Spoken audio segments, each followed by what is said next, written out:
Good. Well, we'll start with Kalpana, which actually means, I've learned recently in Sanskrit, imagination. So Kalpana this evening is going to be embodied imagination, speaking about the theme that she has distributed to you all. Remind me of the topic again. Your title? Beyond the Scapegoat. And hopefully most of you have had a chance to read that. And Kalpana will be summarizing some of that and then adding to it in a discursive fashion. Let me just say that very briefly, Kalpana is Associate Professor of English here at BC.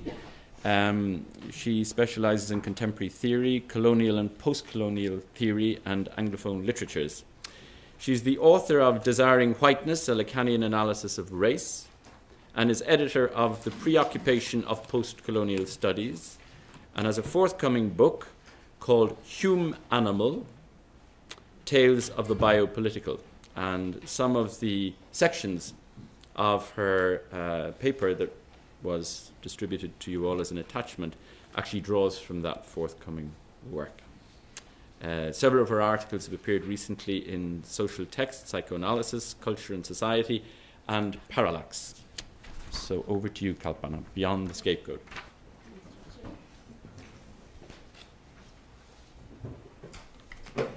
Thank you, Richard. First, I want to begin by thanking you for your hospitality and also all of you for braving this weather and being here. I should warn you that my body is fighting a wager right now with a cold virus. So if I break into a coughing fit, forgive me. So I would like to begin tonight with a story. It's the paradigmatic story of hospitality that virtually every child in India is familiar with. It is the story of Krishna and Sudama, also known as Kuchela, which is a surname or an epithet. And it is told in the Bhagavata Purana, Book 10, Cantos 80 to 81. It's a surprisingly simple story, enigmatic in its lack of didacticism and moral allegorization. It goes like this. Sudama, or Kuchela, is learned, but he's an impoverished Brahmin.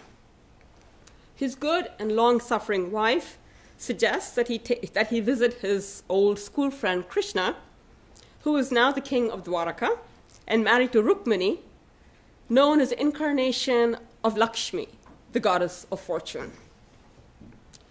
Sudama agrees and takes a heap of puffed rice borrowed from a neighbor as a gift for Krishna.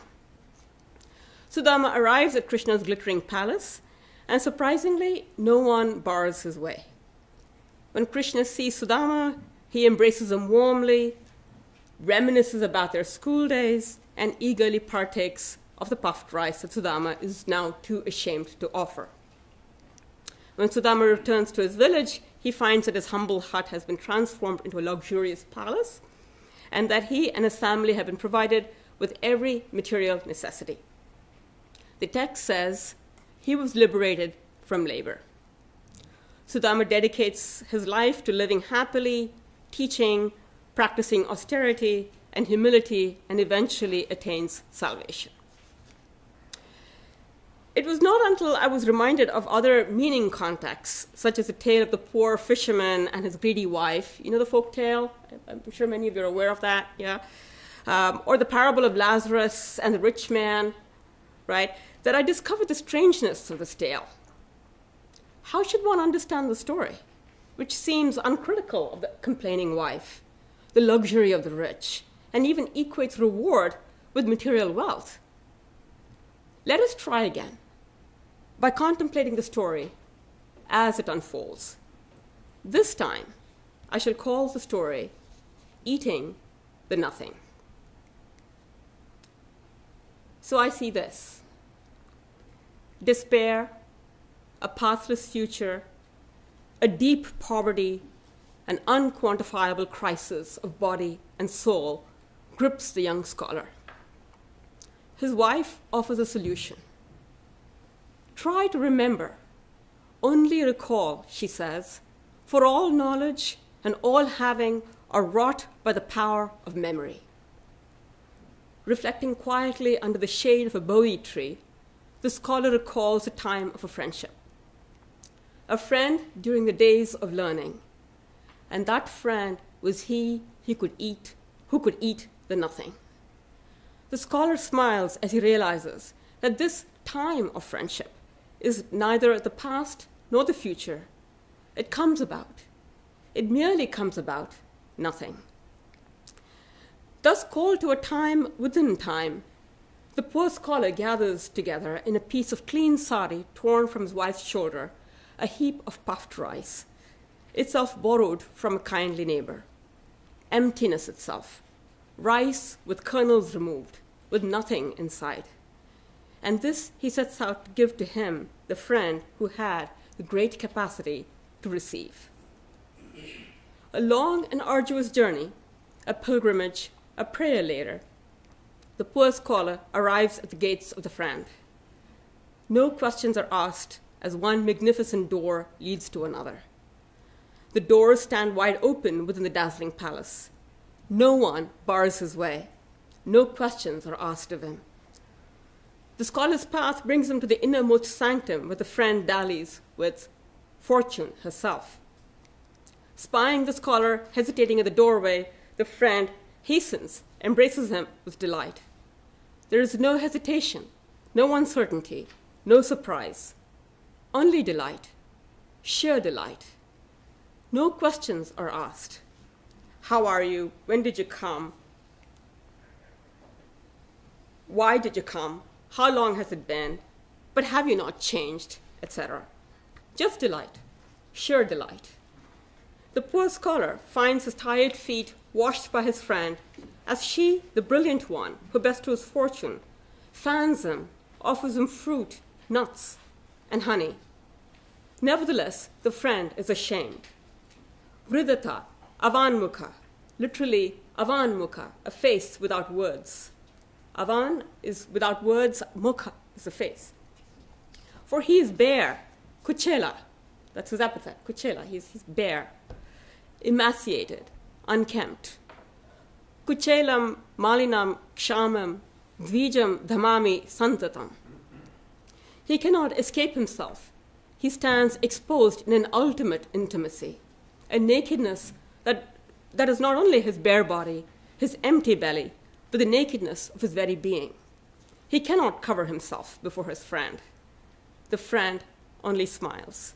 He speaks of their school days and the time when they lost their way together in a dark forest during a rainstorm. Remember the crack of lightning, the thunder, the tall dark trees, the whistling storm, the flood. Discovering them at dawn, the teacher had blessed them. For what? For having lost their way together. The friend and the scholar reflect in silence on the words of that blessing from Sandipani, their teacher. And the friend smiles and asks a question. Did you bring me anything from home, Kuchela? Hospitality confounds giving and receiving, host and guest, agent and patient. But Kuchela is avanmukha, a face bereft of words. He hangs his head in shame. What must he do? The friend spies the poor bundle of puffed rice. He gamely grabs it from the naked and emaciated scholar. He who has come to give because he has nothing. Is it audacity or is it love? This giving nothing, giving what he does not have. The friend sinks his palm into the heap of rice and opening his mouth wide, eats a fistful with sheer delight of the emptiness and the nothing, and reaches for more and yet more until fortune gently stays his hand. It is enough, she says. It is more than enough, for he is already liberated. Karma bandhat vimuchyate, freed from the bondage of material work. And as the friend empties the emptiness within the puffed rice, the scholar feels himself filling up. His satisfaction is immeasurable. Incalculable happiness and fortune accrue to him. The more he gives of what he does not have, the more he finds himself receiving what he could not imagine. Can something come out of nothing? Is it possible to give, eat, and be full of the nothing? Is this the meaning of grace? And is this also the time of hospitality? Is hospitality a time, a fortunate time, rather than a something that is given or received? Does hospitality simply happen when, or rather because, we lose our way together?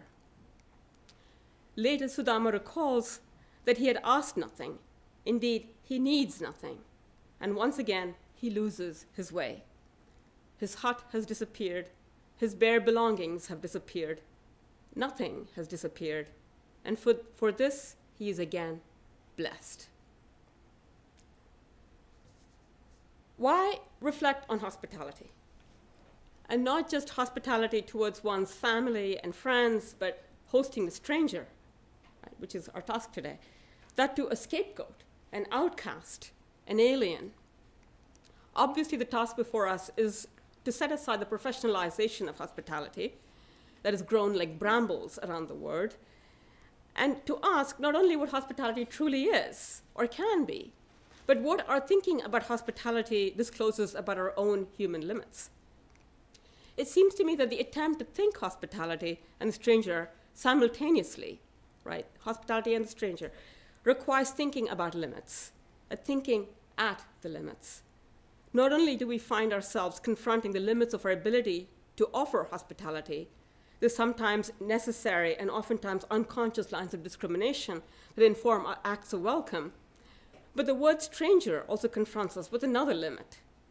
Is a stranger someone who is transformed into a friend, a familiar face, when he or she is admitted as a guest?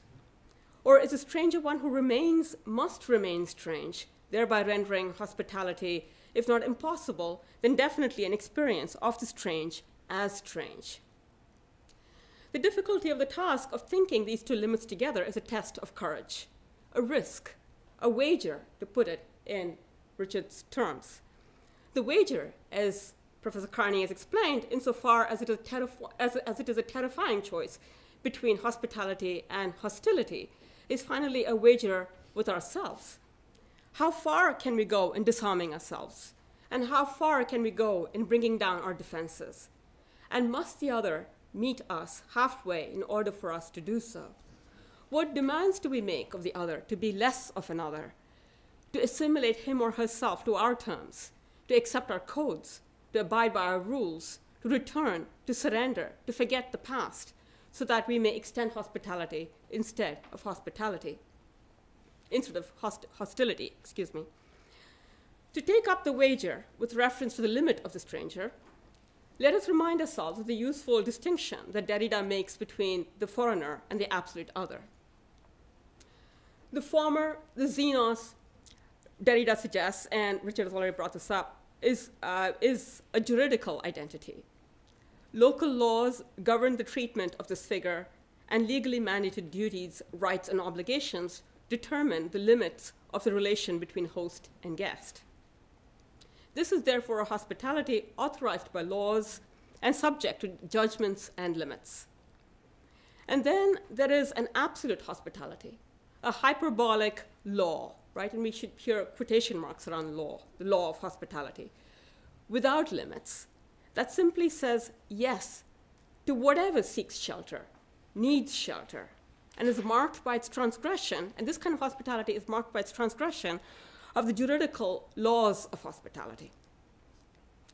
This is a dangerous situation when compassion or justice trumps right or law.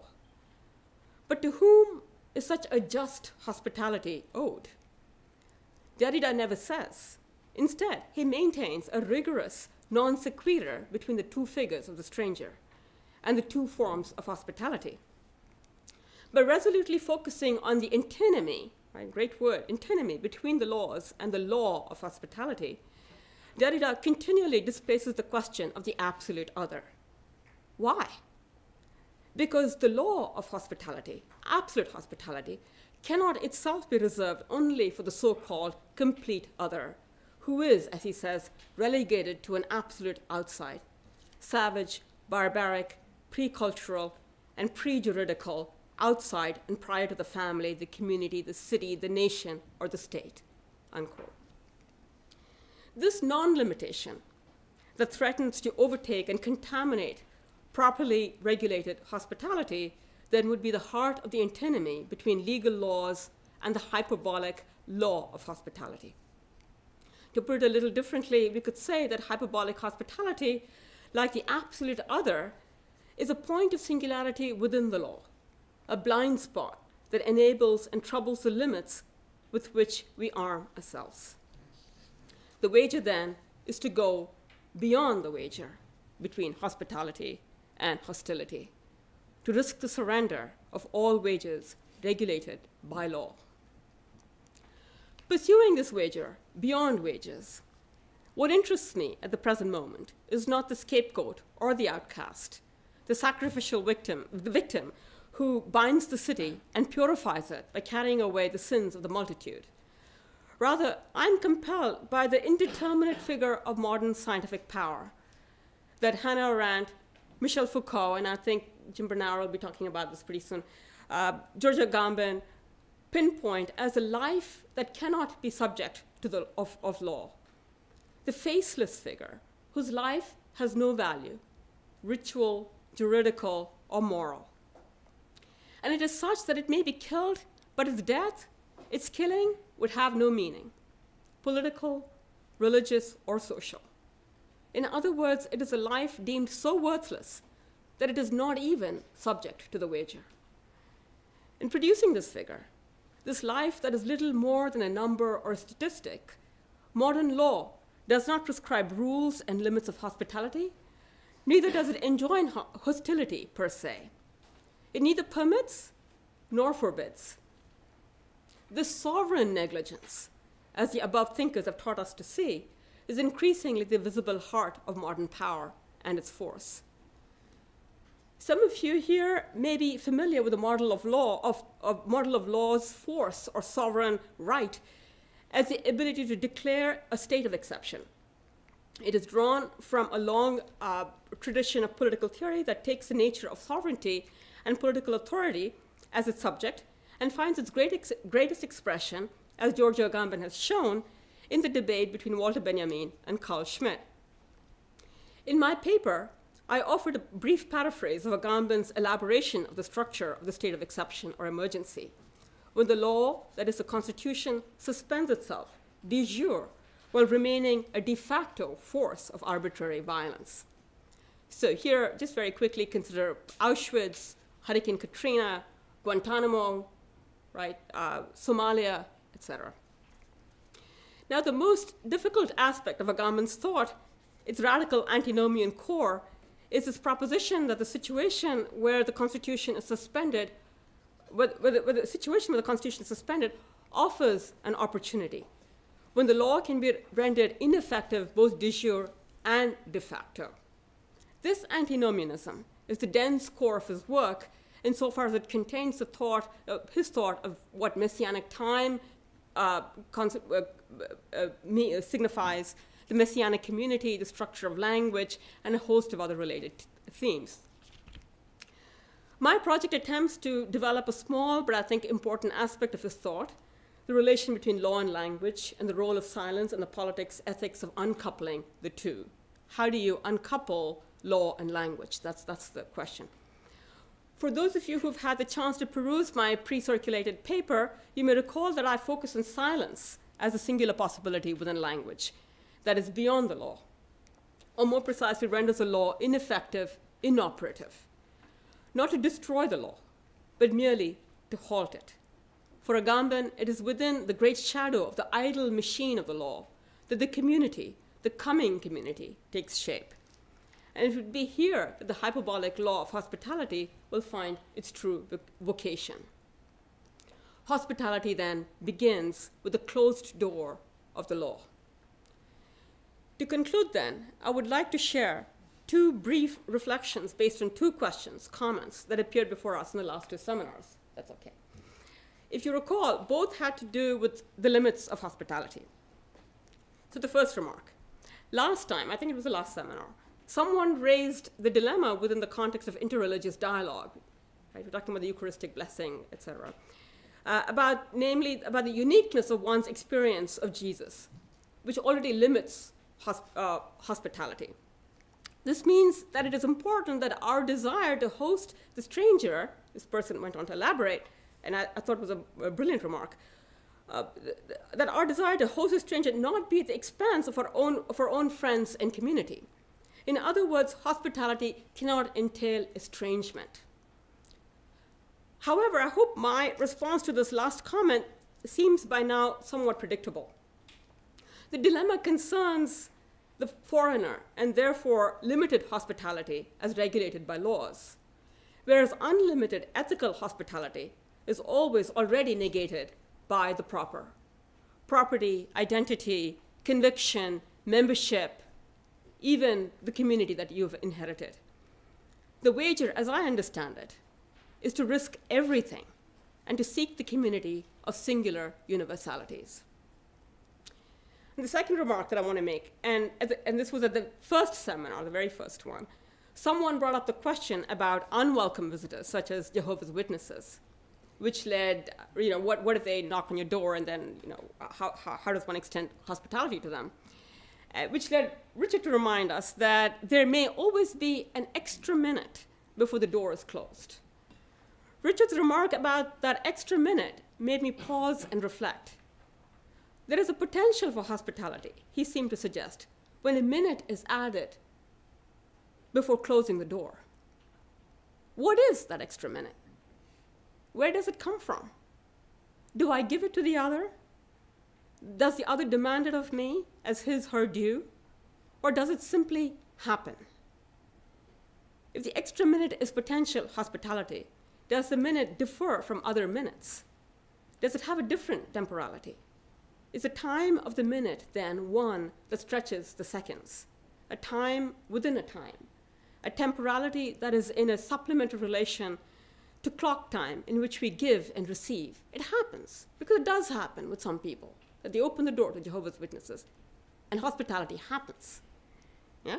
I like to think that Richard will agree that this may be the fleeting, unnoticed, and impossible time of redemption, a gift of time that is given to us to reflect upon, even after we have closed the door to the unwelcome. Thank you. So on to James Bernauer, our next speaker panelist this evening.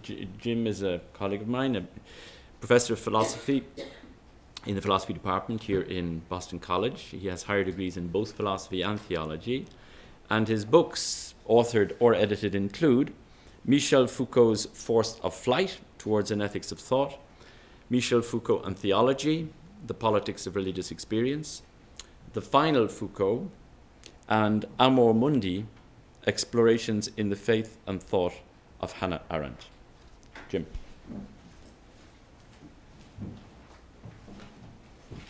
Would you prefer the podium or the seat? I'll try the podium. See if these papers hold up.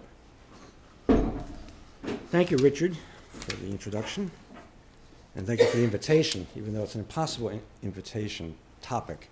The Jew enters into so many different narratives that I've had to choose one stream, an important one, but it is just one. I want to salute you for coming here this evening. It's quite the evening out there, and I live across the street, and I was wondering whether I should come. It's pretty icy out there, you know. If I was to give a title to the short presentation I'm going to make, it would be called Dead People Walking. And I'd want to claim several things in that title. First, one influential vision of the Jew sees the Jew as crossing the life-death border. And that's one of the reasons the Jew possesses a special danger, it's a sort of warning that life and death are in a new relationship. In this vision, the Jewish people are spiritually dead.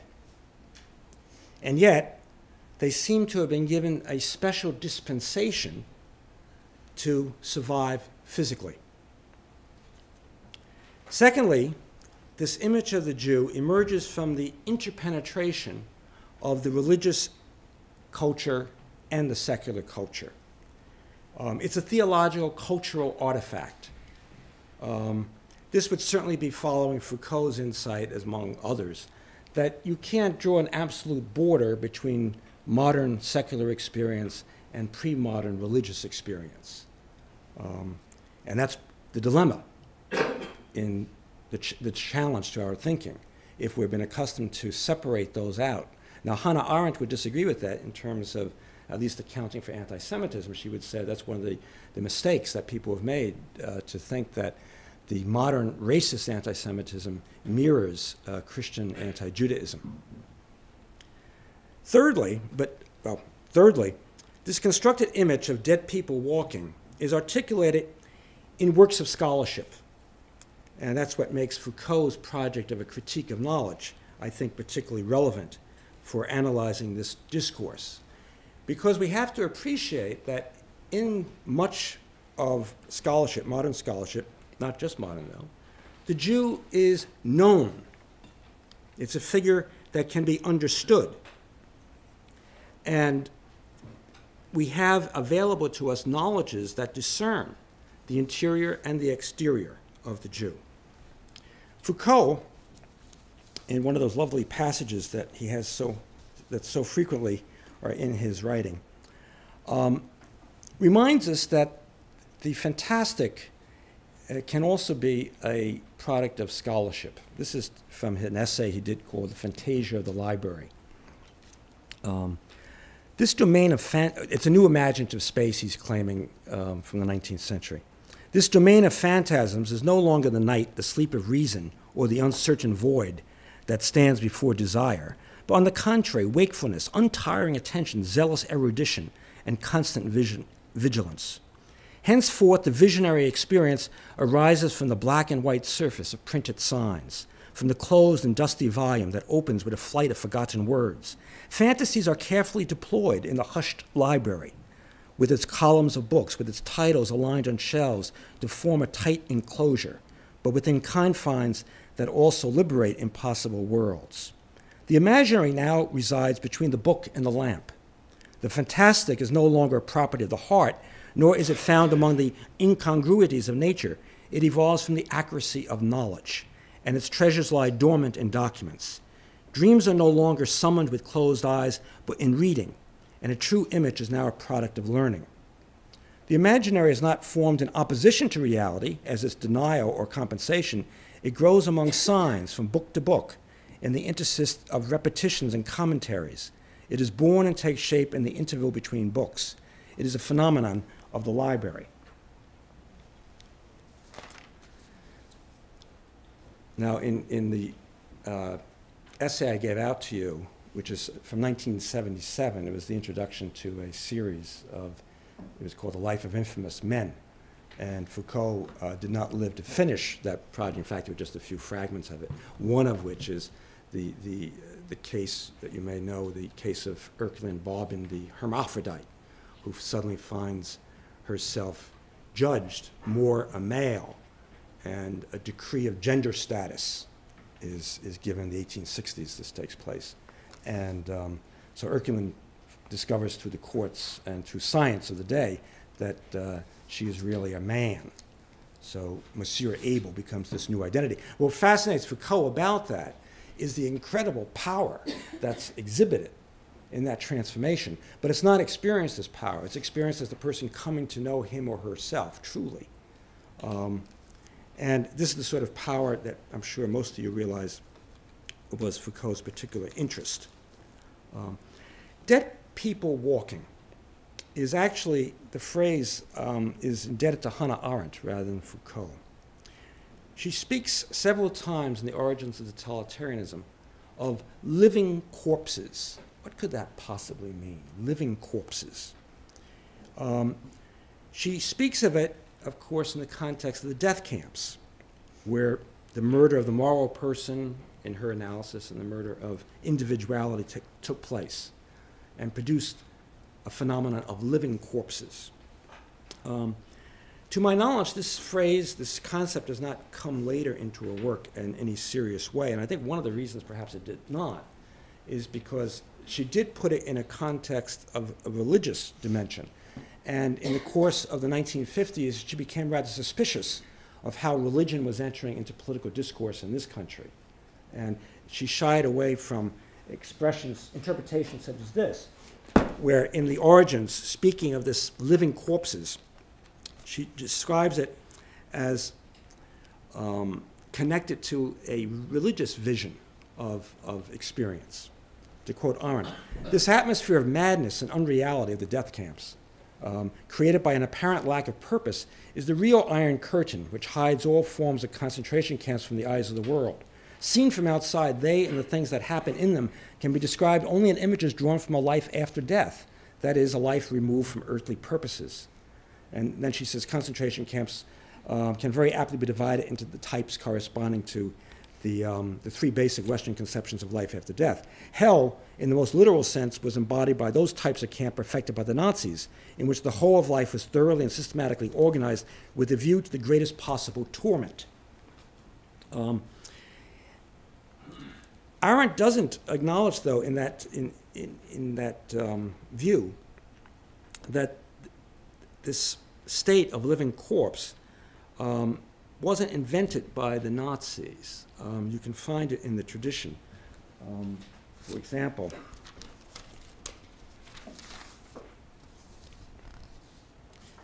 this is from Peter the Venerable. I find that extraordinary. He's called Peter the Venerable when you hear what he said. This is in a letter he wrote to Louis VI in 1146. If the Saracens are to be detested, how much more are the Jews to be execrated and hated, who utterly insensible to Christ and the Christian faith reject, blaspheme, and ridicule that virgin birth and all the sacraments of human redemption. Nor do I say this to incite the royal or Christian sword to slay their wickedness. God wishes them not to be killed, but to be preserved in a life worse than death, like Cain the fratricide, for greater torment and greater ignominy.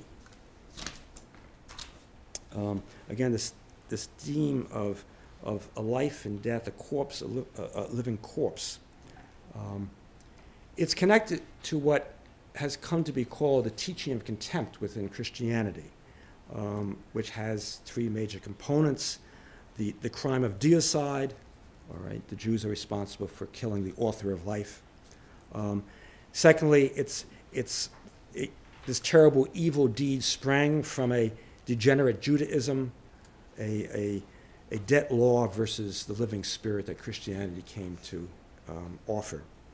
And thirdly, a providential punishment of the Jews. This was the third element of this teaching of contempt, that they were to be dispersed around the globe, to wander, never to find home.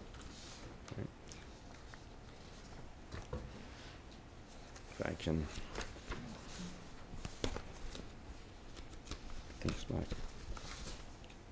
My papers are slightly out of order here, but...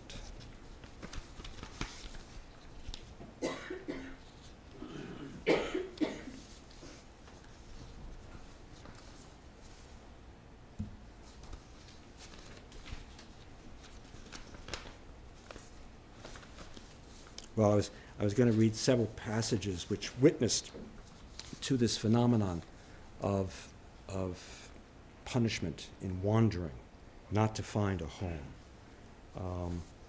But I also wanted to point out that this theological cultural artifact of a living corpse, of a dead people, is not just a product of theological scholarship. It's also a product of secular science. And you'll find from the 1920s and 30s in Germany various denunciations of Jewish science, particularly Einstein and what Einstein represented. It was a mechanical, anti-organic, anti-life. All right? It was a death sapping at life. Lifton, of course, in his book Nazi Doctors, reports on various people who talk about what Hitler provided the opportunity for is the practice of biology in a political historical way. And there are many other things I can cite. But there is an experience, this life and death, that isn't just a construction. Let me give you this description from a concentration camp, from a death camp. Okay. The essential thing about this experience of evil is that it will turn out to have been like the experience of death. And I do mean experience, because death is not something that we brushed up against, came close to, only just escaped, as though it were an accident. We survived unscathed. We lived it. We are not survivors, but ghosts, revenants. It's not believable. It can't be shared. It's barely comprehensible. Since death is, for rational thought, the only event that one can never experience individually, that cannot be grasped except in the form of anguish or foreboding or fatal longing. In the future perfect tense, therefore, and yet we shall have lived the experience of death as a collective, and even like a fraternal experience, the foundation of our being together, like a Mitsein zum Tode.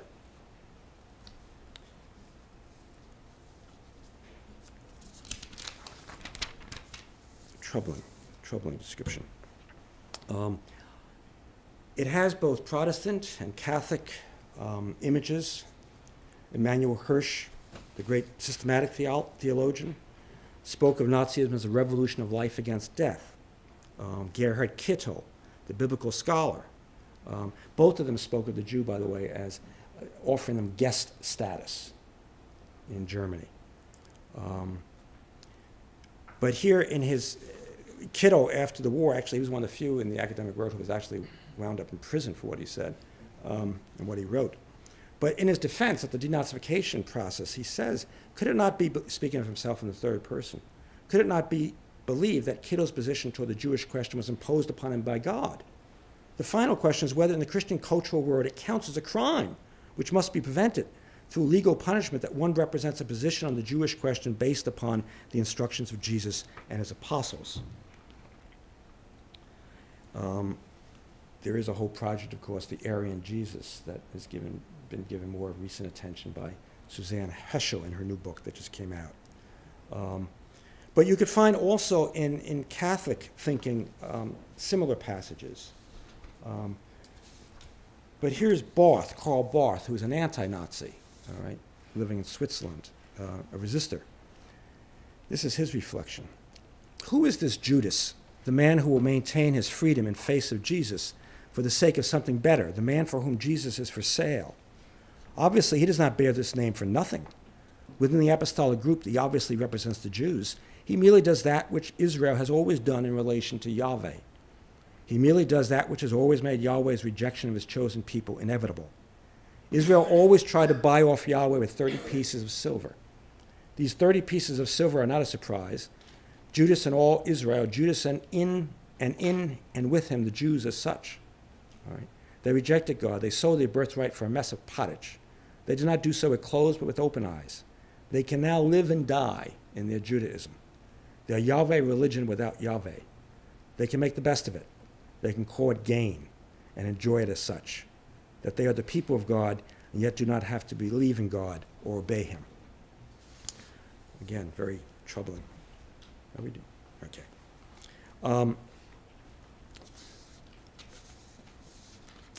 Maybe the last point I'll make in this sorry tale, and it is a terribly sorry tale, is that the Jew is experienced also as an intimate enemy, all right? A bringer of life and death to the psyche. I won't go into Freud's interpretation. There are far better people here in terms of their knowledge of Freud than I am. But maybe I can say something about Foucault. As you know, in his analysis of the sexual field, he sees life and sexuality as central to the way power operates through the category of life, because sexuality gives power access to both the individual bodies and the social body through similar technologies and structures of thought. And in that depiction of the sexual field, there are privileged the body, the woman, the child, and the pervert. Now, what's interesting for me is if you look, it's one of the ways you can examine Nazi discourse about the Jew. the prominence of those categories. I'll cite something from an article I did write. There is the body. The Nazis opposed their view of a trained, classically beautiful body to the Jewish body, weakened by deviant genitalia and unrestrained sexual appetite. Secondly, regarding children, there was the juxtaposition of an idealized German innocence with the Jewish invention of a childhood sexuality that was believed to reflect both an actual precocity and Talmudic allowance for intergenerational sex. Der Stürmer, Stryker's newspaper, the fierce anti-Semite, utilized medieval tales of Jewish ritual slaughter of Christian children in accounts which stressed acts of torture and the sexual satisfaction they implied. In addition, he emphasized cases of child molestation, which involved Jews. Thirdly, in contrast to the image of the German mother who delighted in offspring and their care and who felt threatened by the sexual advances of Jewish men, especially medical doctors, there was the Jewish woman who was inclined to neurosis, attracted to prostitution, and craving emancipation from the home.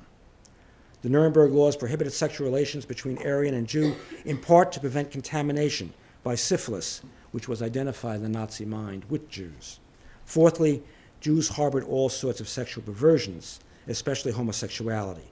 These perversions stand behind the Jewish invention of psychoanalysis and sexology for the Nazi mind. For the Nazis, the Jewish menace was a constructed sexual experience, hidden and yet omnipresent, camouflaging in other innocuous symptoms the secret causality perverting Aryan life. I think I'll conclude there. I wish I had a happier tale to talk about in imagining how the Jew is conceived of. But this seems to be the stream that has had the greatest power and impact in our culture. So thank you very much.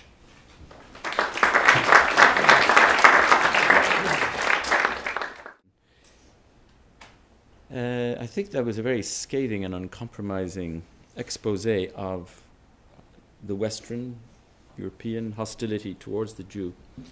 And yet, you did mention the fact that in one of these Nazi condemnations, they talk about the Jew as guests, obviously in a very derogatory, negative sense. Something one might find, for example, even today in contemporary German parlance, when some talk about the foreigner as a Gastarbeiter, they're there on sufferance. But obviously in the Jewish case, most of them are Muslim nowadays, most of the Gastarbeiter, but in the 30s and 40s it would have been the Jew as guest. And I suppose this is something we might discuss as a question and answer with Jim afterwards, is how this hostility that he has so well rehearsed and described can, if at all, be turned into hospitality. Let me move on to Susan Michalczyk, who's our third participant this evening. Susan is the Assistant Director of the Honours Programme here at Boston College, and her publications revolve mainly around memoir and autobiography, concentrating on the connection between an author's life experience and the written text. And a good example of this is actually to be found in the recent Rouault book. Her article is entitled The Aesthetics of Shock, Baudelaire, Benjamin and Rouault. And in her teaching, she has come back again and again to the theme of the outcast, the other, and the scapegoat. So, Susan, over to you. Would you like to sit or stand? I'll stand because I don't want to be feeling like an outcast. The odd one. The other, right? Can't be different, God knows. Well, thank you. Listening to both of your presentations, I kept rewriting mine. And then your comment about my husband's, the burn thing. So I just wanted to, a couple of ideas that have come to me from that with regard to your thoughts about the self, the other points that were made. So I'm going to rework it a bit. But one thing that I wanted to begin with this notion of scapegoat, other, outsider, outcast, and hospitality or hostility is certainly the notion of working with when we began these burn stories and studying these things. It was a real issue when these people were noted as burn victims, and in fact my husband and I made a very strong point of saying they're not victims, they're survivors. It's part of what you mentioned too, because they really are ghosts. They have survived hell, and we shun them in a way because it's too painful for us to think that they're but for the grace of God. And so all of those ideas come together with this notion of the hospitality, the hostility, and I thought very much back to the first week with the paintings we saw, the notion of the welcome guest more than the unwelcome guest.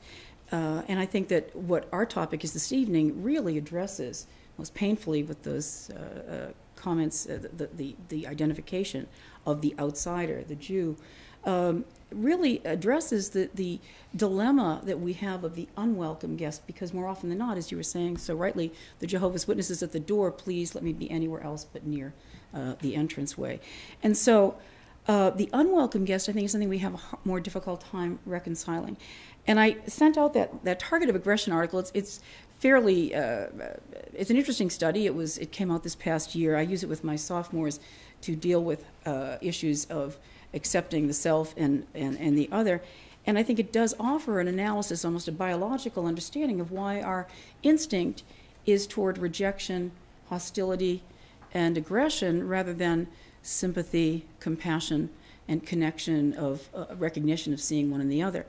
And so I wanted to build on more or less the target of aggression article, which provides some analysis of the psychological and sociological factors that demonstrate this inherent lack of mutuality and reciprocity of understanding that often exists between host and guest.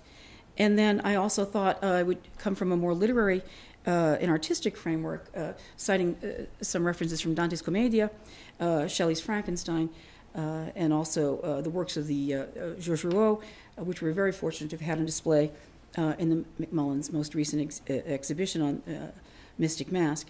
And in those first paintings, as I was saying, we saw examples of the appropriate welcoming of the guest, the other, the stranger, the fundamental premise that rests upon a movement towards acceptance and acknowledgement of connection and an honest willingness to be in relationship.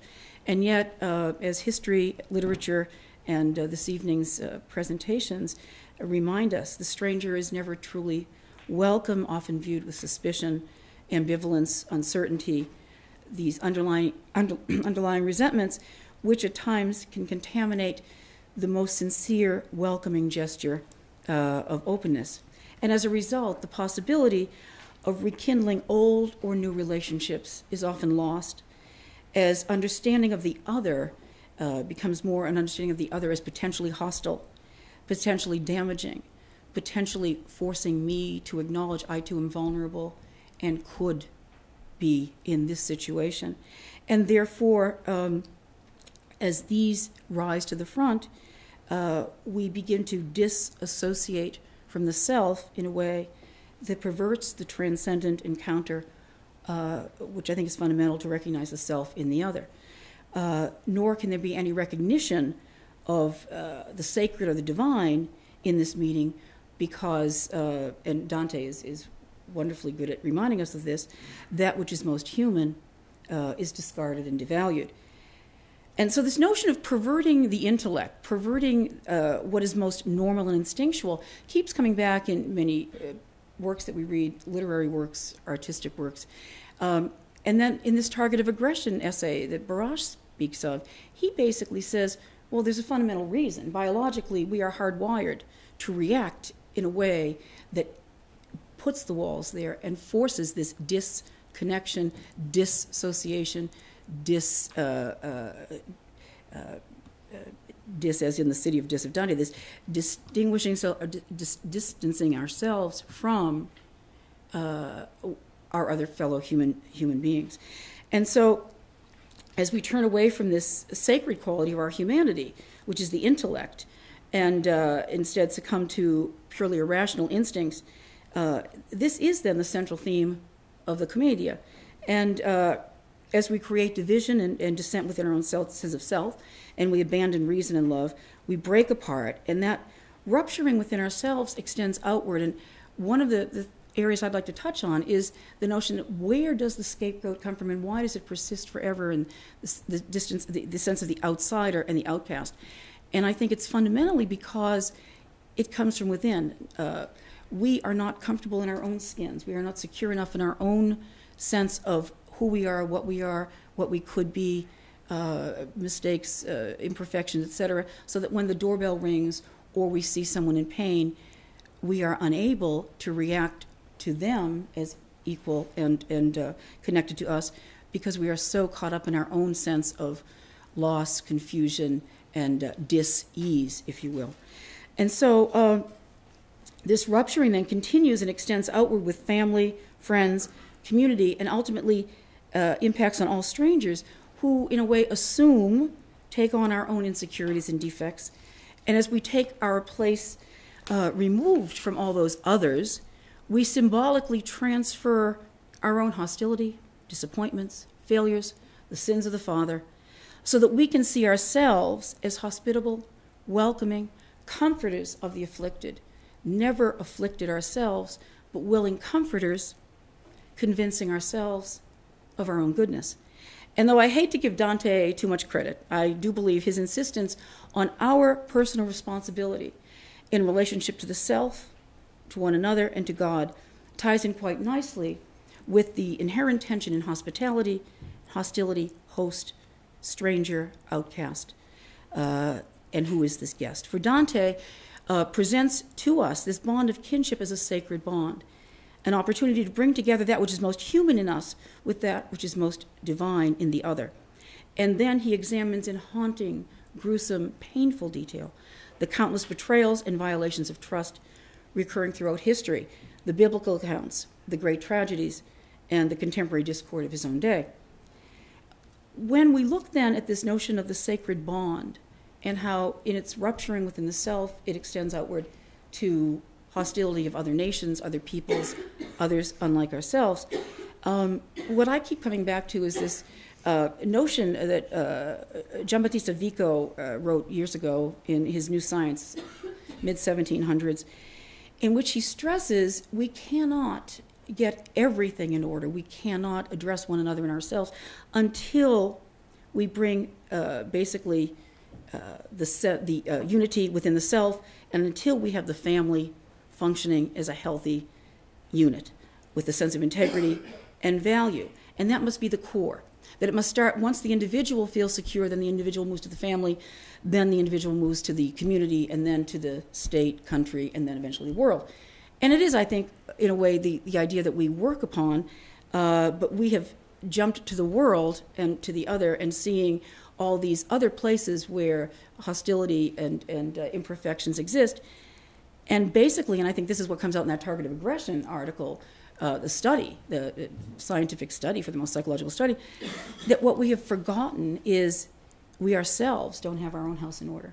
And therefore, we're trying to fix this incredibly complicated issue between Christian and Jew, between dissenting groups in Ireland back in the day, and yet we don't look at our own problems at home. And so it's hard to correct these larger problems without first addressing the inner turmoil. And so basically, the bond of kinship then is an acknowledgement of self-worth, and without that acknowledgement, civilization cannot advance. Getting one's house in order is the first step to having the capacity to move forward to extended family, to open the door to the guest, the stranger, and the other. And yet, perhaps due to our own hubris or basic human inadequacies, we tend to look outward and assess the big picture. And so in the text that I wanted to reference this evening, basically Dante and Shelley with a nod to the target of aggression and the Rouault message, the basic concept in his artwork, the positioning of the scapegoat and the hostility toward the other begin at home with the complicated relationship of betrayals and rejection of kin and benefactors. In Dante's Commedia and Shelley's Frankenstein, the host, the person of privilege and authority, must make a choice about the other, the outsider, the stranger. As evidenced in the target of aggression study by Barash, our instinct may pull us in the direction of self-preservation, and personal comfort. And yet, as human beings, we can be much more than simply creatures of instinct. And yet, how do we choose justly? How do we choose with compassion and respect? That is the eternal struggle. And if we cannot even feel comfortable in our own skin, consider some of the souls in the Inferno, or family members of Victor Frankenstein, or some of the haunting portraits of prostitutes and clowns by Georges Rouault. If we struggle then with our own discomfort, how easily can we overcome those instinctual fears and suspicions? And so in each text, in each portrait, the host must decide to honor the other and to welcome in good faith the other as self, in mutual respect, so as to move toward an experience of the transcendent and wholeness. Consider the souls who rejoice one with another in the Paradiso, whose joys increase as each new soul enters the heavens, never feeling diminished, never feeling threatened, but feeling more and more joy and a sense of equality and fellowship. Or the host could decide to reject a central part of our own humanity by denying any connection with the other, thereby dishonoring the self and the other, and perpetuating further discord and devaluing of the life experience. So when the host chooses to engage in this benevolent and trustful manner, with recognition of similarity, not difference, and enters into a reciprocal understanding and compassion, the outcome mirrors those lovely paintings from the very first introduction, Richard, when you first gave us the Annunciation, all those moments when we do encounter the other and accept the invitation.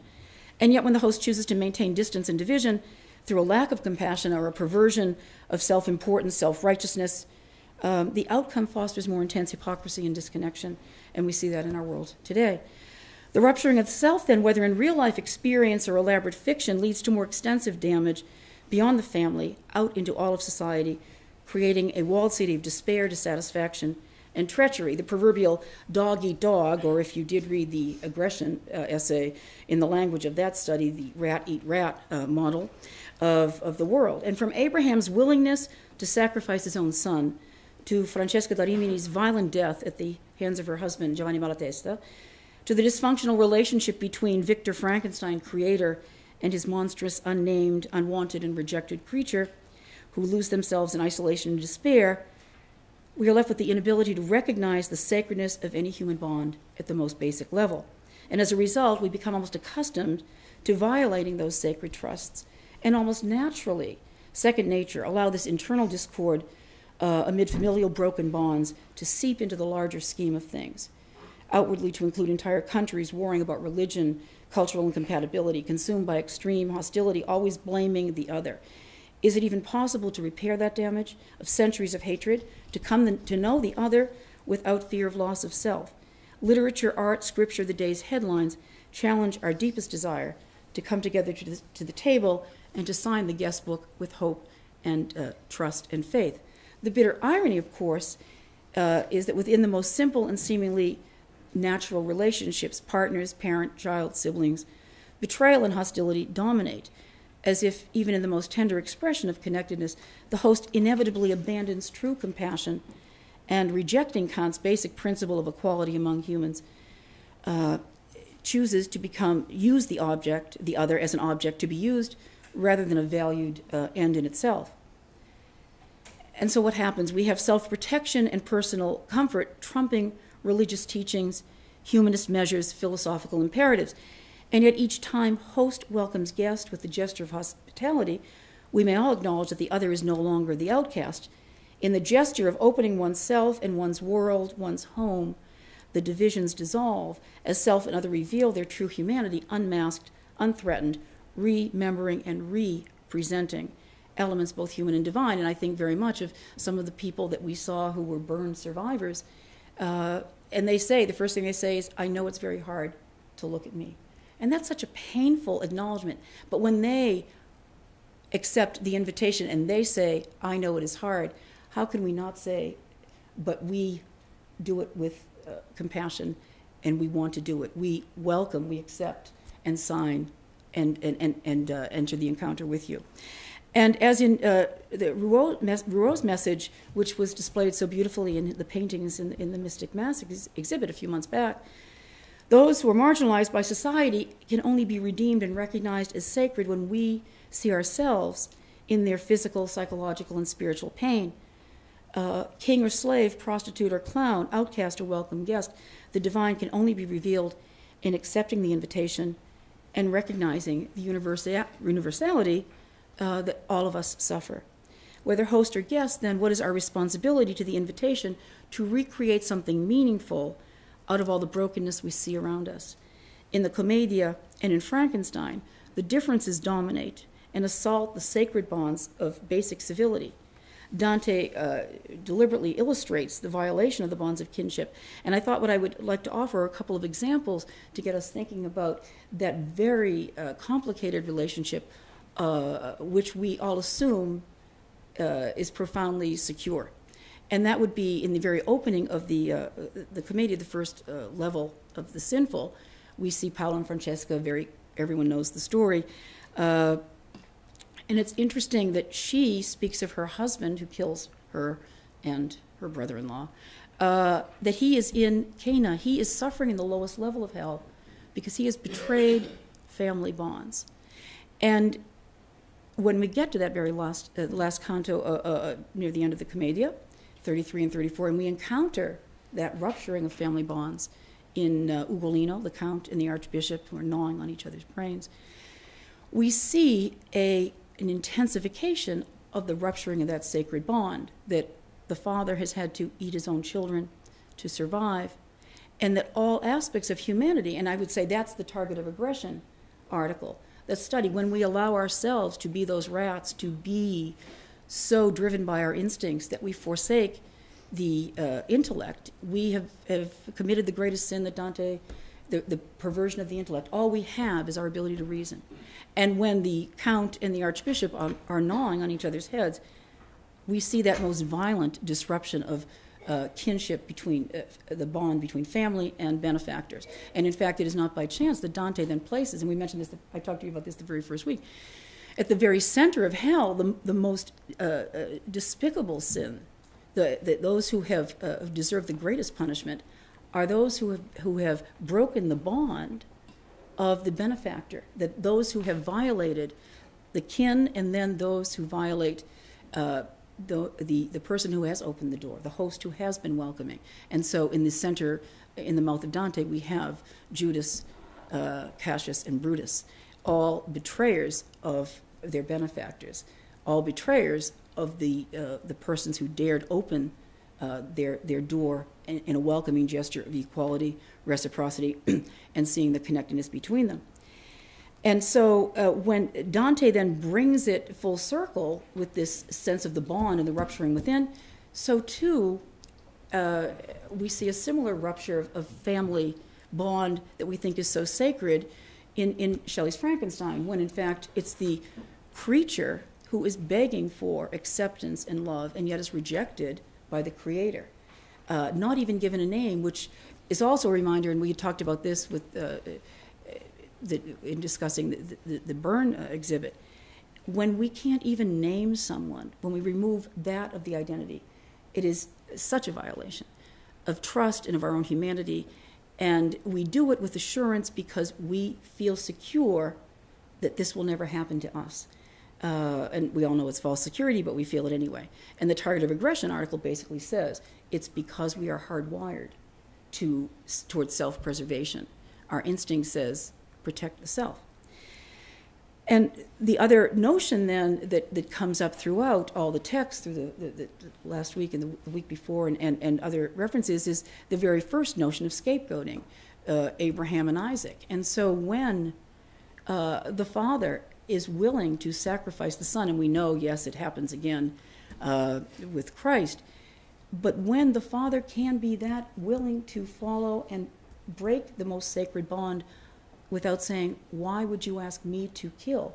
The willingness of the father to kill the son maybe leads us in a way that causes tension and concern. I'm not quite sure, but there's something very disconcerting that we see that almost as a model of fidelity, but if we were the child being forsaken and tossed aside and rejected, brutalized, or betrayed, we would feel differently about the treachery. And I think that's our challenge, to be able to recognize why we need scapegoats, why we are determined to preserve walls and preserve the other as less than we are. Why do we at times feel we are above judgment? Why do we feel we do not have to be accountable? And in the text, Dante's text, and in Frankenstein, Shelley's Frankenstein as well, we see this insistence on the importance of being held accountable, but in reality, it doesn't happen. We see time and time again repeated the devaluing of the other, where each human being, each creature, each soul loses much of its humanity. And quite simply, for Dante, this negating the obligatory and most natural bond of kinship, guest, benefactor, offends all sensibilities and destroys, for all intents and purposes, all love in life. And then I just wanted to finish with a few ideas, a few questions that we could talk about. Dante gives us hope by ending the Paradiso with a sense of unity, wholeness, coming to terms that the self and the other miraculously come together and we are one. It is that perfected union. Shelley's study of human nature, in Frankenstein, we remain lost souls, alienated by our own self-love and self-hatred, unable to accept or offer the invitations to share life's challenges together as equals. And though there are great differences, what I come back to is Rouault, who ends his message, all the paintings he paints, the message he comes back to consistently is, we are all suffering. One of the most exciting parts of the exhibit was realizing that he's not purely a Catholic artist, but in fact, what he expresses is when you unmask and take away the differences underneath each one of us is the same notion of suffering, divinity, and sacredness. And I think that's a beautiful expression of what would happen if we ever get to the Paradiso. The question for us is it possible to shift the dynamic, to move away from what the rats are telling us about our own instinctual needs in order to reestablish the bonds between self and the other, between partners, parent, child, host, and guest, so as to eliminate hostility, dispel aggression, and assume that notion of Rouault, to see others as ourselves, and to get past the differences once we've been stripped down to the very essence of things, to assess the true value of our own existence and feel confident that we can be responsible together as equal partners. Thank you.